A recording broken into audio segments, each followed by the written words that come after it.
Hey my music pervs, here's Paul Wallen. So today, when I was working on one of my songs, vocal songs, I thought about why not to cover a subject that I have had some issues myself when I was just starting out in music production. And that is firstly, how to find the key of any given vocal or a cappella without any extra super knowledge about music theory. And the second thing that I'm going to teach you here is how to build a cool chords progression around an a cappella or vocals that you want to do like a bootleg for or just to write a song around. And surely when you will grow up as a musician, when you will develop yourself into an experienced musician, you will throw away that technique, will be finding a key of a vocal, a tonality for a vocal just by your ear. But right now, let's do not waste any of your time and hop right into one of my projects to see what we're gonna work with. So here we go, fellas. Here we are in the project of mine that I've been recently working on. It's gonna be just the verse part, but it doesn't matter. Those techniques work the same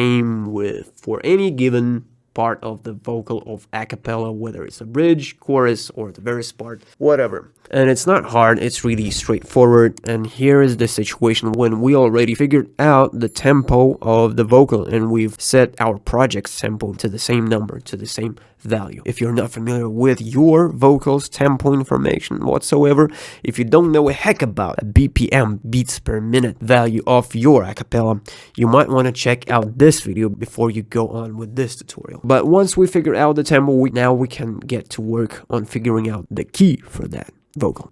The chords that we're gonna build here, they will be put in this pattern that I call a chord line, and this vocal recording has already some processing to it. I've rendered it out for you, so that would sound much more pretty, and it has some reverb and dynamic processing to it, and you probably might want to hear the vocals before we start, so let's do just that. One more lie, one more try, one more cry, but now we're running out of time.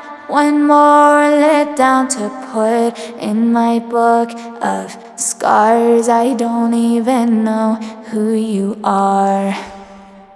Yeah, there's that. There are situations, most of the situations, you're gonna have the name of the key in the title of the vocal, of the WAV file with a cappella or vocals. And you can easily build those chords around an a cappella like that. And if that is not easy for you, I will show you, of course, after we will find out the key of that. But the whole nother deal is when you don't have any key label in the title of your a cappella or vocal file. And it's a huge problem for somebody who's not experienced in music because, you know, if you are experienced composer or musician, you're gonna have no troubles finding out the key of your a cappella or any instrumental part, but you're not apparently. That's probably why you're watching this video. So let's not waste any time and find out what the key is, because probably you came here after you failed looking it up on the internet. So when you don't know or you're not sure about the key of your vocals, that's what you do. Here, you grab the a cappella here. You can easily, of course, just find the key by your ear, listening to it, like hitting some random chords on your keyboard while playing back the vocal. But if you don't trust your ear, you can open up the new tone in FL Studio, or if you don't have an FL Studio, you can go with Melodyne for that, but I'm gonna grab the new tone here.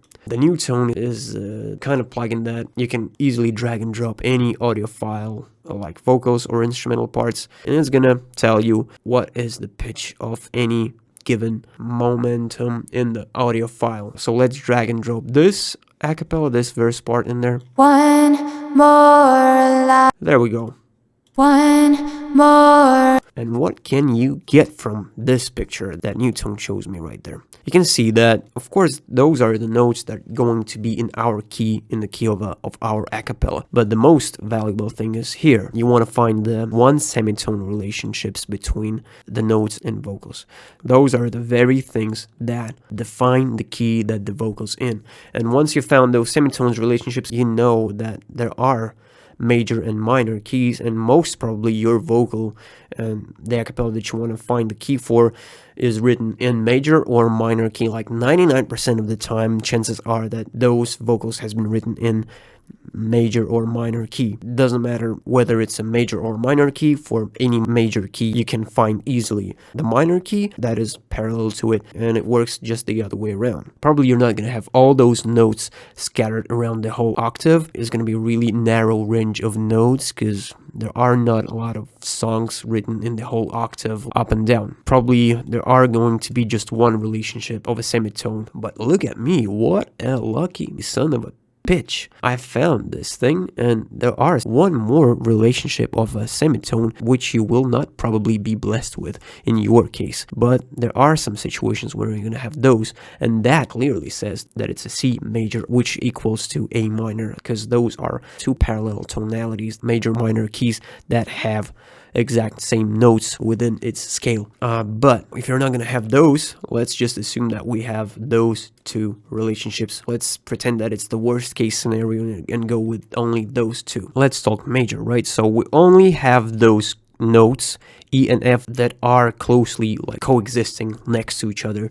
We only have them in C major and in F major. To learn those keys, what are the ingredients of any key? You go in here in the piano roll menu, then view, scale highlighting. You want to pick major and see where are those E and F relationships are highlighted with lighter lines. We can easily see that those are two major keys that have those two notes closely related to each other. 60 to 70% of the time we want to make our music in minor keys. I come from the EDM world. I think majority songs and music in EDM world come from minor keys. So to find the parallel key for your major, let's say C major key, you want to go just 3 semitones down from your root note. 1, 2, 3, and you find that this thing works just the same way, and it has the same notes within its scale, within its tonality. A minor equals C major. They have the same notes. Once we have some suggestions about our key, so we have suggestions that this vocal written either in C major or F major, we can go ahead and try to play around with chords in, so let's see what we're left here when we're talking about minor keys, A minor or D minor. Awesome. So let's play around with those two system of chords. For that, I'm going to go here, and choose back my Aeolian minor natural. And we're going to start, of course, with D minor. You want to build it with low bass notes starting from your root key. You just want to grab one of the notes and make this note last for 4 bars at least, and see whether or not it's going to work with your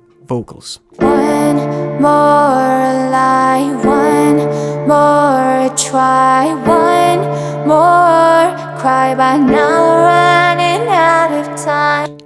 Then we're gonna go ahead and try it in the key of A minor. One more lie, one more try, one more cry, but now we're running out. And it already sounds not that good, so probably it is in D minor rather than in A minor. Although they're really alike, the tonalities that are 7 semitones apart, which they are, of course. A minor is a key that is like 7 semitones higher from D minor. They're really, really alike. From the beginning you might confuse those two, but one of them is gonna sound not right. Somehow you need to listen closely to those relationships. Once you've found your key, and you probably are going to be satisfied with the first chord that you can build easily. If it's a minor key, you put it right here. It's a major key. For the D minor, that would be a F major. You want to put it here. It's not going to sound right because it's been written in minor key, not major. So yeah, we're going to go like this, build the 5th on top of it, and the 3rd over here, and put it octave higher so it would sound nice. And from here, let's declare a part of the tutorial where I'm going to explain how to build a chord structure around any given vocal, how to make a progression of those chords so your idea would sound blissfully awesome. But I'm gonna work just with simple chords, with those simple triads for you. You can make any kinds of complex chords from that and try to just kind of upgrade your idea from there. Yeah, let's just go with simple chords for that. The first progression in minor world that you want to go with, the number one thing, you want to build the progression that count the first step of the key, the sixth, the third, and the seventh. 1, 6, 3, 7. One more lie, one more try, one more cry by now. It's like 30% chance that it's gonna work good in minor world because it's the most popular thing out there. The second one that you want to try, like the third or the fourth chords are not working the way you want them to, you want to go like this: 1, 6, 7, 5. One more lie, one more try, one more cry by now, running out. It might go well with any idea. And of course, you should know one more thing that I forgot to mention. Any vocals could work with a few of chord progressions. They're not the only one chord progression that is going to work good for any given vocal. There are like 2 or even more of those kinds of progressions that is going to go well with one vocal part. So you might want to build a few of those and pick just one that you like. That's how it works. Don't forget that you shouldn't necessarily start from your first step of the key. Your progression might go like this. One more lie, one more try, one. It might only hit home on the third bar here and then go down, so the home chord is actually located here. You might want to take that into account. There are some progressions, some cases that's going to work best for your parts. So yeah, from here, but mostly like 80% of the time it's gonna start from your home chord. From there it might go like this and work good for your case. One more lie, one more try, one more. Of course it's not good for this part, but for your vocals it might work. One more lie, one more try, one.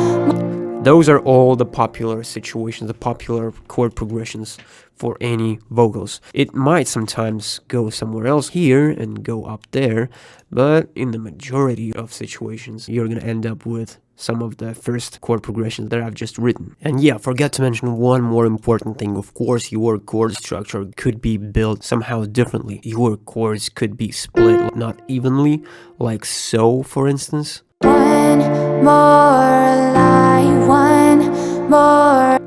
So it only depends on the vocal line and how the chords are going to work best for that vocal line, for that top line melody. There are some cases, of course, where each chord can last, let's say, 2 bars each, and there are some times and some situations where your chords could last half bar, like so. And when I say your chords could be split not evenly, I mean sometimes the last chord, the third chord, is going to last till the end of your idea, and then the whole progression is going to repeat itself. So 1 bar, 1 bar, 2 bars, the whole structure. And it can also work the other way around, starting from the first chord, lasting like 2 bars. When the second one and the third one are gonna last 1 bar each. There are the whole like multitude of those kinds of chord structures, so you might want to be aware of those kinds of things before you go on with building some chords around your vocals. And if your acapella has been written in major key and it works just the same way, if it would be like F major, they would go like so. One more lie, one more try, one more cry by now, running out of time. It doesn't work with my case, but it might work with yours if it's been meant to sound in the parallel major key, which I'm going to remind you is F major for D minor. One more lie, one more try, one more cry by now, running out of time. One more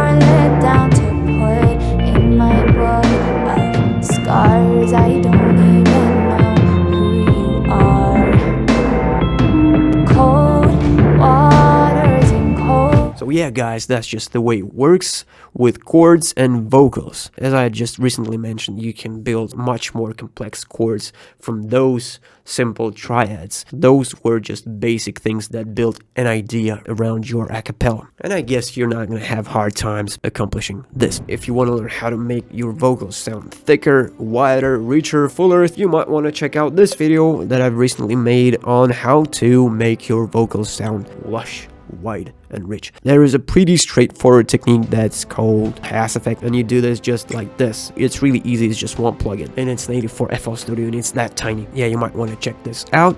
And for now, what else should I say? I wish you good luck on your way figuring out the key for your acapellas, and stay tuned for some more awesome tutorials like this on electronic music production. It's been Paul Wallen. Don't you forget to click that like button and subscribe with notification bell, not to miss any new tutorials coming out from me. So yeah, keep up the great work, my music pervs, and I'm gonna see you in my next videos. Take care.